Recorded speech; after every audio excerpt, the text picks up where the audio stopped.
जयकारा शेरों वाली मैया का। दोस्तों, सबसे पहले माँ दुर्गा के लिए एक लाइक कर दीजिए। आप सभी को पता है कि नवरात्रि का प्रारंभ हो चुका है और हमारे हिंदू धर्म में देवी के अनेक स्वरूप कहे गए हैं, जिसमें वृक्षों को भी माँ देवी का ही स्वरूप कहा गया है। तो आज की इस वीडियो में मैं आप सभी को पावन पावनी वृक्ष के बारे में बताने जा रही हूँ। नवरात्रि के पावन पर्व चल रहे हैं और इस दौरान नवरात्रि के इन पावन दिनों में कुछ ऐसे वृक्ष हैं जो कि देव तुल्य वृक्ष कहे गए हैं, देवीय वृक्ष कहे गए हैं, और ये सभी वृक्ष देवी के स्वरूप होते हैं।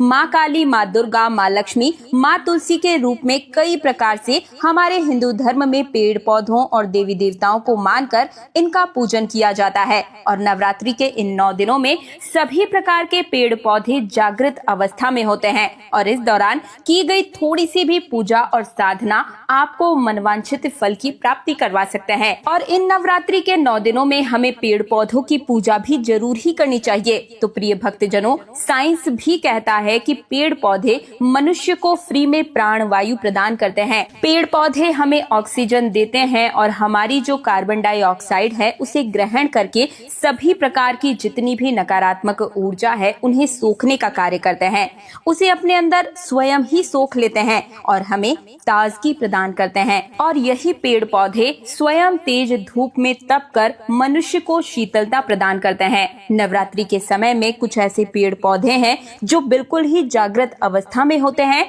और हमारे धर्मशास्त्र में ये भी कहा गया है कि इन्हें छूने मात्र से व्यक्ति के बंद किस्मत का ताला खुल जाता है, व्यक्ति का जीवन चमक उठता है। कुछ ऐसे देवतुल्य वृक्ष भी हैं जिन्हें मात्र हाथ लगाने मात्र से ही और वहां पर केवल एक बार अपनी इच्छा बोलने मात्र से ही 24 घंटे में कई भक्तों की मनोकामनाएं सिद्ध भी हुई हैं। हमारे धर्मशास्त्र में पेड़ पौधों को बहुत ही गुणकारी कहा गया है।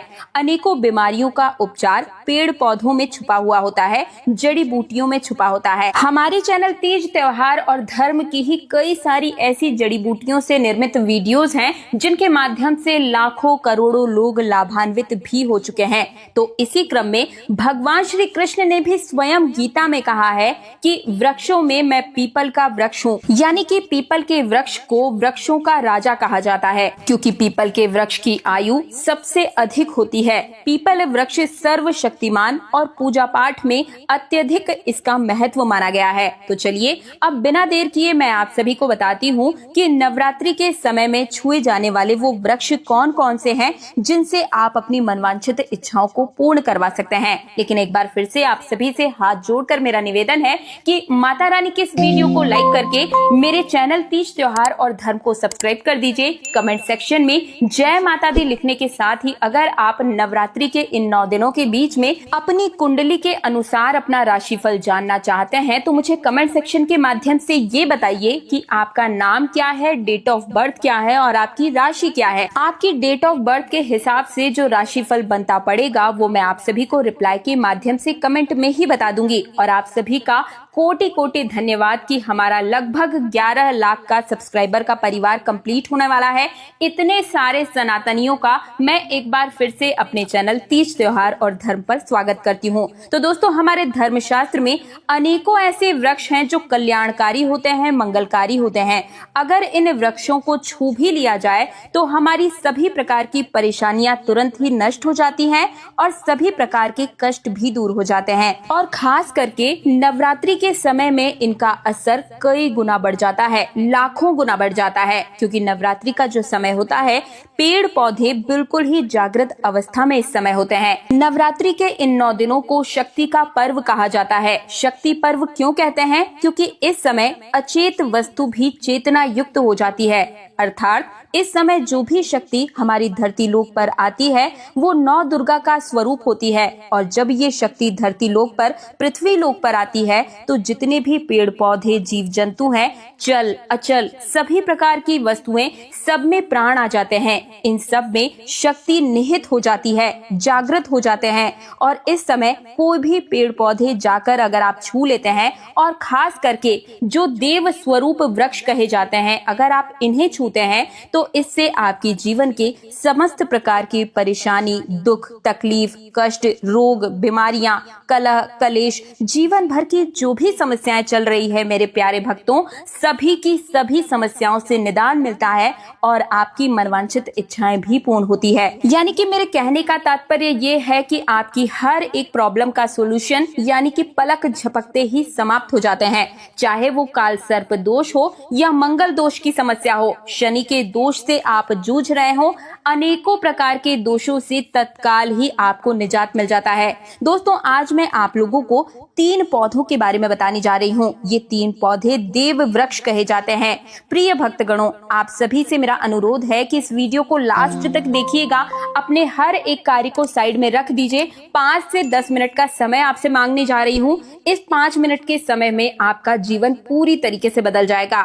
हर एक चीज को गहराई से आपको समझना बहुत ही आवश्यक है, क्योंकि ये जानकारी आपके परिवार के बच्चे, बूढ़े, परिवार के हर एक सदस्य के लिए बहुत ही ज्यादा कारगर सिद्ध होने वाली है। और इस नवरात्रि के समय को आप बिल्कुल भी यूं ही मत गंवाइएगा, क्योंकि नवरात्रि का ये एक ऐसा समय होता है जब केवल 9 दिनों के भीतर ही आपको लंबे से लंबे पूजा पाठ करने की जरूरत नहीं पड़ती है, बल्कि इन 9 दिनों के भीतर आप छोटे छोटे से कार्य करके तुरंत ही माँ दुर्गा, माँ शक्ति को प्रसन्न कर सकते हैं, अपनी समस्याओं का निदान पा सकते हैं।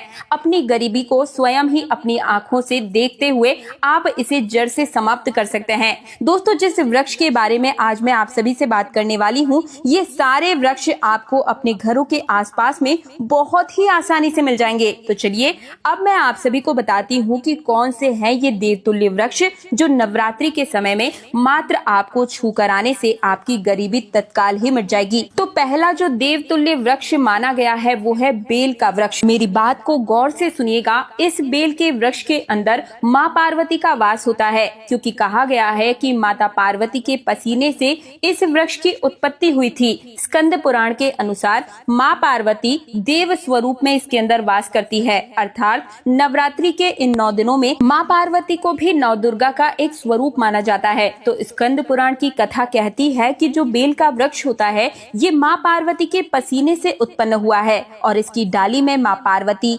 जड़ में ब्रह्मा, तने में विष्णु एवं समस्त हिस्से में भगवान शंकर का वास होता है। संध्या काल में शिव मंदिर के समीप या फिर नौ दुर्गा मंदिर के समीप में कहीं भी अगर आपको ये देव वृक्ष यानी कि बेल का वृक्ष मिल जाता है तो इसके नीचे एक घी का दीपक जलाने से व्यक्ति धनवान, गुणवान, पराक्रमी बन जाता है। व्यक्ति को सभी प्रकार के जो मनोरथ हैं उसके वो पूर्ण हो जाते हैं। उसी समय ही पूर्णता की प्राप्ति होती है। दोस्तों, हमारे धर्मशास्त्र में ये भी कहा जाता है कि नवरात्रि के समय अगर कोई भी व्यक्ति, जी हाँ दोस्तों, नवरात्रि के समय में अगर कोई भी व्यक्ति बेल के वृक्ष को माँ दुर्गा का ध्यान करते हुए 7 बार छू कर आ जाता है तो तत्काल ही उसकी सभी प्रकार की जो मनोकामनाएं हैं वो पूर्ण हो जाती है। साथ ही अगर उसने कोई व्रत या उपवास रखा है इन नवरात्रि के दौरान के समय में तो तुरंत ही उसको चुस्ती, फुर्ती और तुरंत ही ताकत महसूस होने लगती है। बहुत ही ध्यान से सुनिएगा दोस्तों, एक एक बात पर गौर कीजिएगा। व्यक्ति उपवास रखे या व्रत रखे हैं तो ऐसे व्यक्ति को नवरात्रि के समय में जितना ज्यादा हो सके संध्या काल में बेल के वृक्ष को जरूर ही छू कर आना चाहिए और इस बेल वृक्ष के नीचे एक घी का दीपक जलाकर आपको सभी प्रकार की व्याधियां जो है वो दूर हो जाती है। और अगर आप वहीं पर सिंदूर युक्त गंगाजल चढ़ाते हैं तो व्यक्ति की गरीबी भी तुरंत ही मिट जाती है। और साथ ही में अगर आप तिल चढ़ाते हैं तो आपको सौभाग्य की प्राप्ति होती है। बेल वृक्ष के 3 पत्तों में त्रिदेवी का वास माना जाता है। महाकाली, महालक्ष्मी और महासरस्वती का इसके अंदर वास माना जाता है।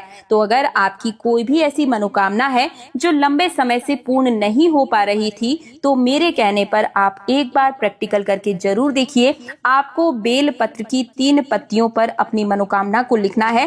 ध्यान से सुनिएगा, आपको एक पत्ती पर अपनी मनोकामना लिखनी है, एक पत्ती पर ओम ह्रीम क्रीम लिखना है, ठीक है।